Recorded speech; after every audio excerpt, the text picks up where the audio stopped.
Luminel, un nouveau look. Onglerie, coiffure et coupe tendance, coiffure mariée, tissage et extension cheveux, lissage brésilien, extension cils, maquillage. Luminel Béoric, vers escalier 4 foot. Salon de beauté Luminel vous présente le journal.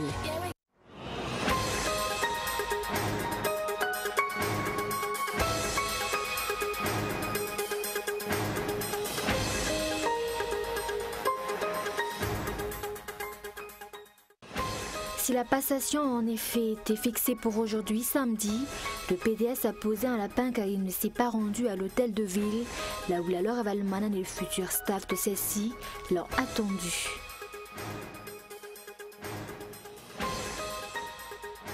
Les élections sénatoriales doivent être organisées, mais pas dans la précipitation, suggère le CFAFI en réaction à la décision prise cette semaine par le gouvernement. Jusqu'ici, aucune précision n'a été donnée quant au nombre des sénateurs à élire ou encore le lieu où se tiendra le scrutin.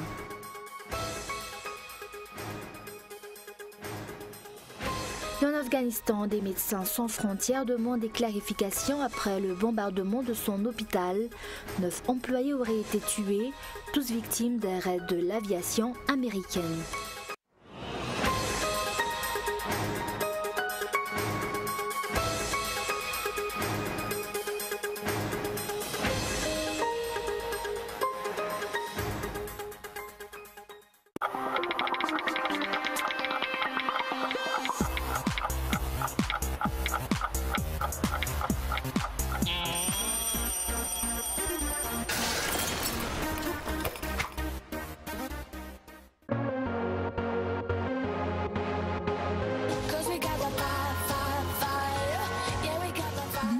Un nouveau look. Onglerie, coiffure et coupe tendance, coiffure mariée, tissage et extension cheveux, lissage brésilien, extension cils, maquillage. Luminel Béoric, vers escalier 4 foot. 034 01 816 59 033 11 859 98. Luminel, osez être la plus belle.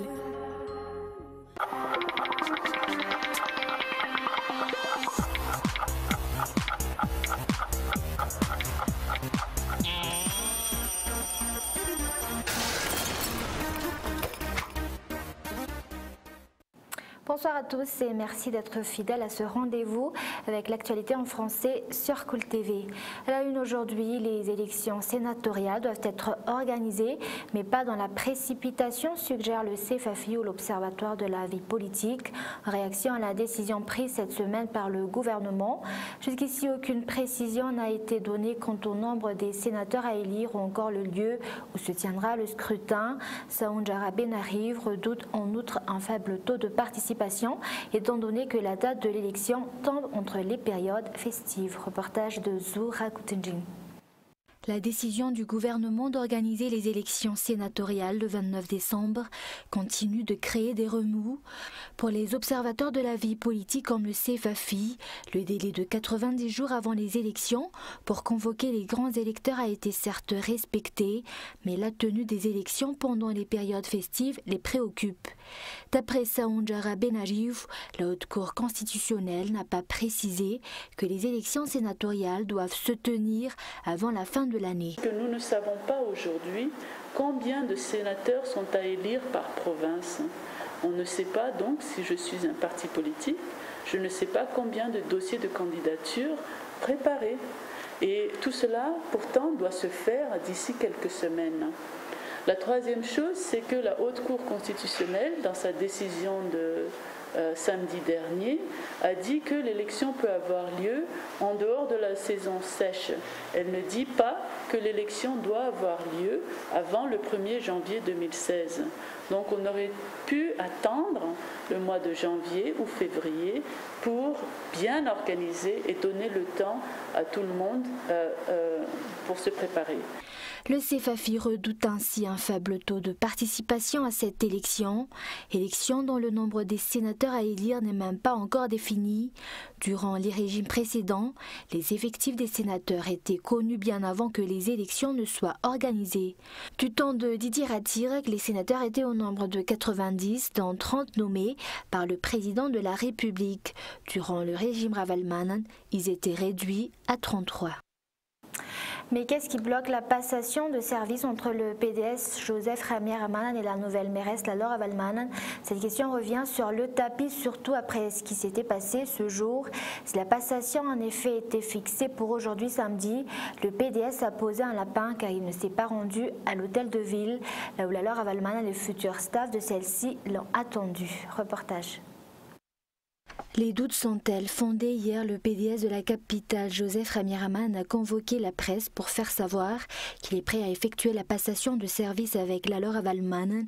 Aujourd'hui, date pourtant convenue par les deux parties, le PDS pose un lapin à la nouvelle mairesse élue, ainsi qu'à ses futurs collaborateurs, venus nombreux à l'hôtel de ville. Nous nous sommes convenus hier que la passation aura lieu aujourd'hui à 9 h. Nous avons appelé le ministre de l'Intérieur. Il a répondu que la notification ayant été effective, il nous appartient d'organiser la suite. C'est pour cela que nous avons choisi de faire la passation de service aujourd'hui samedi. Mais ce matin, le PDS m'a appelé pour dire que la passation ne pourra pas être effectuée. Mais moi, je ne recule pas. Je suis quand même venu. Nous avons déjà rapporté hier dans le journal que même la préfecture de police s'interroge sur le retard de la passation de service à la commune urbaine d'Antananarivo. Le ministère de tutelle, lui, a réitéré qu'une fois les formations achevées, les maires sortants ou les PDS et les maires entrants ont carte blanche pour entamer les passations. Alors pourquoi cette hésitation de la part du président de la délégation spéciale d'Antananarivo? Y a-t-il réellement des dossiers brûlants à épousseter, comme rapportent certaines sources? Affaire à suivre. Et sur le plan économique, la haute saison va bientôt s'achever, mais les ventes sont moroses pour les commerçants de produits artisanaux au croisement d'Ambuch-Manzac. Des commerçants qui ont subi de plein fouet la crise qui a secoué la compagnie Air Madagascar. En outre, la concurrence causée par les produits de fabrication chinoise se fait également lourdement ressentir. Reportage de Feizou Rafali. Le Made in China tue les artisans malgaches. En effet, des produits artisanaux de fabrication chinoise inondent le marché et comme leurs prix sont largement inférieurs à ceux des produits artisanaux de fabrication locale, ils s'écoulent facilement. Ces colliers en plastique importés se vendent par exemple à 8 milliards si ces colliers conçus par des artisans malgaches à partir de 42 zébus s'échangent à 15 milliards. Les 42 zébus qui se font également rares actuellement. Les Chinois exportent en grande quantité nos matières premières, les cornes, les peaux de zébu, tous sont exportés. Outre la concurrence des produits chinois que doivent subir ces commerçants, la baisse des touristes engendrée par la crise qui a secoué la compagnie aérienne nationale a également fait chuter les ventes, les touristes étant leurs principaux clients. Comme on est à quelques semaines de la fin de la haute saison, ces commerçants doivent attendre l'année prochaine pour espérer écouler une grande partie de leurs produits. La situation politique fait également hésiter les touristes à venir.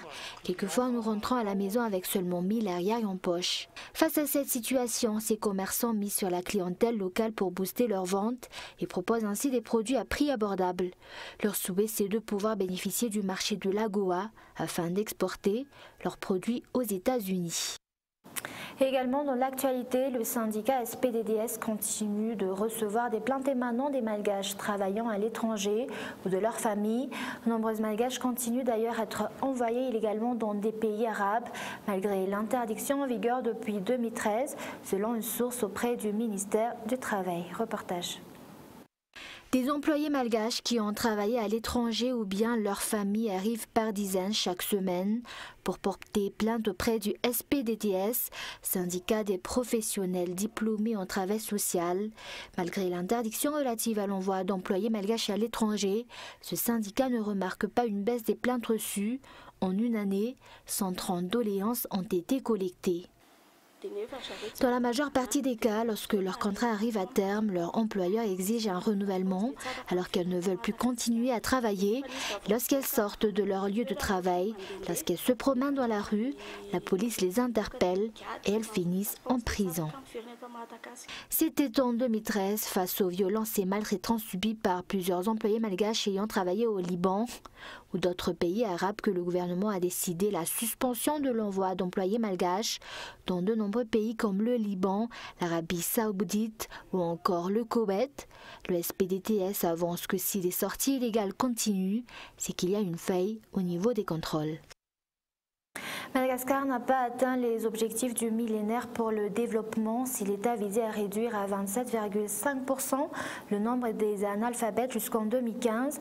En 2014, soit une année avant que ces OMD n'arrivent à échéance, le pourcentage était encore de 46%. Dans la région de l'Anjouï, ce taux est encore élevé car 60% de la population ne savent ni lire ni écrire. Dans le cadre du partenariat avec le PNUD et l'UNESCO, l'État malgache envisage de mettre en place son centre d'alphabétisation. D'après le ministre de l'Éducation nationale, Paul Rapard, des adultes et des jeunes qui n'ont jamais fréquenté l'école s'initieront au calcul, à la lecture et à l'écriture dans ces centaines de centres répartis à travers toute l'île. Il a en outre expliqué que des kits scolaires destinés à 2 millions d'élèves d'écoles publiques seront très prochainement dispatchés dans tout Madagascar. Et actualité internationale, en Afghanistan, des médecins sans frontières demandent des clarifications après le bombardement de son hôpital. 9 employés auraient été tués, tous victimes d'un raid de l'aviation américaine. Reportage de France 24. Il est 2 h du matin lorsque cet hôpital est bombardé à plusieurs reprises. À l'intérieur, plus de 100 patients et leurs familles, ainsi que 80 membres du personnel de Médecins sans frontières. Sur Internet, l'ONG internationale a rapidement réagi, se disant profondément choquée par l'attaque, la mort de plusieurs membres de l'organisation, des patients et des conséquences pour la santé à Kunduz. Selon l'OTAN, la destruction de l'hôpital aurait été causée accidentellement par l'aviation américaine qui visait des positions talibanes dans la ville de Kunduz. Mais selon le ministère de l'Intérieur afghan, l'hôpital était bel et bien visé. 10 à 15 terroristes se cachaient dans l'hôpital lorsqu'il a été attaqué. Ils ont tous été tués, mais nous avons aussi perdu des médecins. Nous allons tout faire pour assurer la sécurité des docteurs, pour qu'ils puissent faire leur travail. L'hôpital de Kunduz était le seul centre de soins de la région capable de soigner les grands blessés et avait joué un rôle crucial ces derniers jours. La ville a en effet été le théâtre de plusieurs batailles, des combats qui ont commencé lundi avec la prise de la ville par les talibans et qui se sont poursuivis ensuite avec la contre-offensive de l'armée afghane, appuyée par les États-Unis. Et à Calais, une centaine de migrants s'est introduit dans le tunnel sous la Manche en forçant une clôture. Le tunnel parle d'une attaque déterminée et bien organisée. 2 gendarmes et 4 migrants ont été légèrement blessés. Reportage. Ils courent par dizaines pour tenter d'atteindre le tunnel sous la Manche. Les sirènes de police à proximité n'ont pas dissuadé ces migrants de forcer le passage vers l'Angleterre. Ces images ont été tournées en pleine nuit par cet homme, un jeune Afghan qui tentait lui-même de traverser. Près du tunnel, à l'endroit où ils ont cassé les barrières, il n'y avait qu'une seule voiture de police. Les policiers ne pouvaient rien faire. Tout le monde est entré dans le tunnel. Voici l'endroit par lequel les migrants sont descendus sur les rails. Les barrières de 2 mètres de haut n'ont pas résisté. 3 gendarmes pris à partie ont été blessés. Les migrants ont marché 15 km à l'intérieur du tunnel avant d'être bloqués par les gendarmes. Tôt ce matin, ils sont ramenés côté français par ces camions de gendarmerie. La circulation des trains entre Londres et Paris a été interrompue pendant plus de 6 heures. Elle n'a repris qu'à 8h30. Ce matin, à quelques kilomètres du tunnel, ces nouvelles scènes incroyables de dizaines de migrants qui prennent littéralement d'assaut les camions en partance pour l'Angleterre. Cet homme essaie de monter sur un camion sans succès. D'autres réussissent à se hisser sur le toit de certains véhicules. Après avoir ouvert la porte arrière, celui-ci se glisse au milieu des marchandises. Selon les syndicats de police, il serait actuellement 4000 migrants à proximité du tunnel, prêts à risquer leur vie pour rejoindre l'Angleterre. Un rappel des grands points développés dans ce journal. Si la passation en effet était fixée pour aujourd'hui samedi, le PDS a posé un lapin car il ne s'est pas rendu à l'hôtel de ville, là où la Laura Balmanan et le futur staff de celle-ci l'ont attendu. Et les élections sénatoriales doivent être organisées, mais pas dans la précipitation, suggère le CFAFI, en réaction à la décision prise cette semaine par le gouvernement. Et jusqu'ici, aucune précision n'a été donnée quant au nombre des sénateurs à élire ou encore le lieu où se tiendra le scrutin. Et en Afghanistan, des Médecins sans frontières demandent des clarifications après le bombardement de son hôpital. 9 employés auraient été tués, tous victimes d'un raid de l'aviation américaine. Voilà, c'est la fin de ce journal. Merci de l'avoir suivi. Excellente soirée sur Cool TV. Au revoir.